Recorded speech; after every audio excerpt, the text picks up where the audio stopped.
আসসালামু আলাইকুম। এবিকে কংক্রিট হল ব্লক ফ্যাক্টরির পক্ষ থেকে আমি মোহাম্মদ আরিফ সকলকে জানাচ্ছি আন্তরিক শুভেচ্ছা ও অভিনন্দন। দর্শক, আজকে হয়তোবা টাইটেল থেকে অনেকে বুঝতে পেরেছেন যে আজকের ভিডিওটি কী বিষয় নিয়ে থাকছে। আজকের বিষয়টি হলো প্রপার যে নিয়মে কংক্রিট হল ব্লক কাজ সেই ট্রেনিং দেওয়ার জন্য আমরা চলে আসছি কিশোরগঞ্জ পাকুন্দি। এই জায়গায় আসলাম একজন প্রবাসী ভাই, উনি অনলাইনে আমাদের প্রোডাক্টটি অর্ডার করেছেন এবং ওনার এই বাড়িটি নির্মাণ কাজে আমাদের কংক্রিট হল ব্লক ব্যবহার করেছেন। আর এই কাজগুলো যে ঠিকাদার কাজ বা কন্ট্রাক্টর কাজ করছেন উনি এই ভাই, আর উনি আগে কখনো ব্লক দিয়ে কাজ করেনি, এই ফার্স্ট কাজ। আর এটার জন্য ওনার কিছু কষ্ট ছিল। উনি কাজের ব্যাপারে যতটুকু আত্মবিশ্বাস, এতটুকু বলা যায় যে আমি না আসলেও উনি নিঃসন্দেহে কাজটা করতে পারেন। তারপরেও আমি আমার কর্তব্য বা আমার দায়িত্ব থেকে আমার এখানে আসা, কাজটা যেন যে ভাই ওনার স্বপ্নের যে বাড়িটা করছে অনেক কষ্টের উপার্জিত টাকা, সেই টাকাটা যেন সঠিকভাবে বা সঠিক প্রক্রিয়া যেন ওনার কাজগুলো হয়, সেটার জন্য আমি নিজেই স্বয়ং কষ্ট করে চলে আসছি আজকে স্থান। তো যারা আমাদের ইউটিউব চ্যানেলে নতুন ভিউয়ার, একটা রিকোয়েস্ট থাকে যদি আমাদের ইউটিউব চ্যানেলের ভিডিওটি ভালো লাগে অবশ্যই আমাদের চ্যানেলটি সাবস্ক্রাইব করে রাখবেন, পাশে থাকা বেল আইকনটি অন করে রাখবেন। দর্শক, কথা বাড়াবো না, মূল যে ভিডিও সেই ভিডিওতে চলে যায়। যে বিষয়টা হলো, প্রথমে আমার যে বিষয়টা লক্ষ্য রাখতে হবে, কলমটা ভালোভাবে চিপিং করে নিতে হবে প্রপারলি।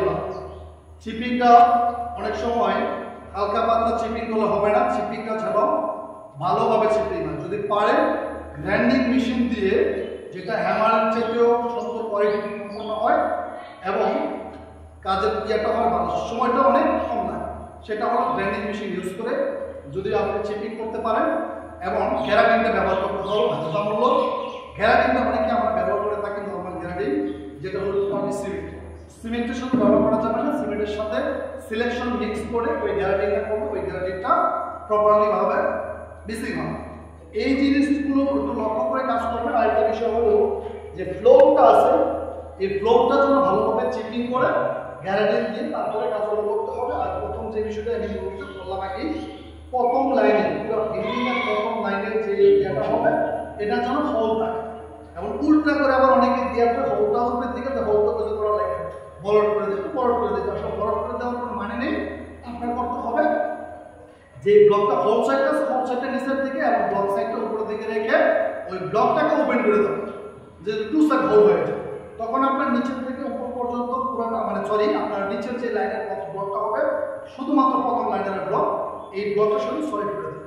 তারপরে যে কাজটা হলো, কলমের সাথে যে ব্লকের যে বসানোর পরে বা গাবলির পর মিনিমাম হাফ ইঞ্চি গ্যাপ থাকতে হবে এবং গ্যাপের ভিতরে প্রপারলি ভাবে সিমেন্ট ঢুকাতে হবে। এখানে কিন্তু লক্ষ্য রাখতে হবে কোনো অবস্থাতে যেন ভিতরে কোনো গ্যাপ বা ফাঁকা অংশ না থাকে। তাহলে ভিতরে যদি ফাঁকা অংশ বা ফাঁকা থাকে, সেক্ষেত্রে বাইরের সাইডে আমরা যত সিমেন্ট দেন না কেন বা প্লাস্টার করেন না কেন, ওই জায়গা থেকে 100% রাগ আসবে। এই জিনিসটা লক্ষ্য রাখতে হবে। আরেকটা জিনিস লক্ষ্য রাখতে হবে যে একটা ব্লকের উপর একটা ব্লকের যে গাঁথনিটা আমরা করবো, সেই গাঁথনিটার জন্য মিনিমাম হাফ ইঞ্চি মোটরিংটা হবে, সেই মোটরটা আমাদের লক্ষ্য রাখতে হবে। এবং একটা ব্লকের আরেকটা ব্লকের গাঁথনির যে জয়েন্টটা হবে, সেই জয়েন্টটার জন্য মিনিমাম হাফ ইঞ্চি। সেই জিনিসগুলো নিয়মকানুনটি মেনে কাজ করলে 100% আপনার কাজটা কোয়ালিটি সম্পন্ন হবে।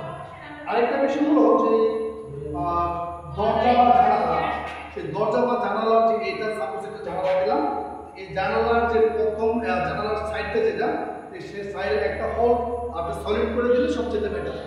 এবং দরজার যে ফ্রেমগুলো হবে, দরজার এরিয়াতে গিয়েও আপনি একটা করে হোল আপনি সলিড করে দিবেন। এই নিয়মকানুনগুলো যদি মেনে কাজ করেন, সে কাজগুলো 100% কোয়ালিটি সম্পন্ন কাজ হবে এবং প্লাস্টারের পুরোটাও বেশি করা যাবে। মিনিমাম ম্যাক্সিমাম হাফ ইঞ্চি করতে পারে, হাফ ইঞ্চির বেশি যেন প্লাস্টারটা না যায় সেদিকটাও লক্ষ্য রাখতে হবে। এবং আরেকটা বিষয় আমি বলি, গাঁথনির পর এটাকে কিন্তু আবার গ্যারান্টি প্লাস্টারিংয়ের পূর্বে গ্যারান্টিটা করবেন। শুধু সিমেন্ট নয়, সিমেন্টের সাথে সিলেকশন মিক্সিং করে তারপরে আপনার ঝাড়ু দিয়ে বা কোনো কিছু দিয়ে আপনার রাশ করে দেবেন। সেই রাশটা যেন মারা হয়, তাহলে কিন্তু আপনার প্লাস্টার কাট দেওয়ার সম্ভাবনা থেকে থাকে। দর্শক, আজকে এই পর্যন্ত। নেক্সট 5টি ভিডিওতে আবারও দেখা হবে। আল্লাহ হাফেজ।